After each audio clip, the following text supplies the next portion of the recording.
రోజా కలిసితో అన్నం తింటున్నావు దివేన్. ఇది బాగుందా?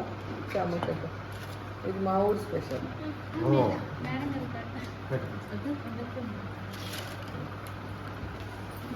చాలా హ్యాపీగా ఉంది మేడం, నిజంగా చాలా సంతోషంగా ఉంది.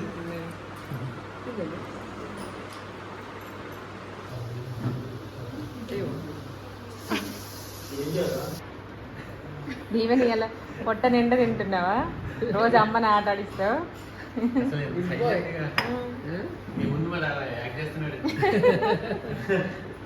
Good boy. ఉంటావా? మేడంకి ఇష్టంలో బాబు పిల్లలంటే అసలు ఎంత ఇష్టం అంటే అంత ఇష్టం. అన్న దగ్గర చాలా గేమ్స్, వీడియో గేమ్స్ మొత్తం వీడియో మొత్తం బాగా ఇష్టం. నేను మాట్లాడితే గేమ్స్ ఆడిస్తాడు, పిల్లల్ని బాగా ఆడిస్తాడు.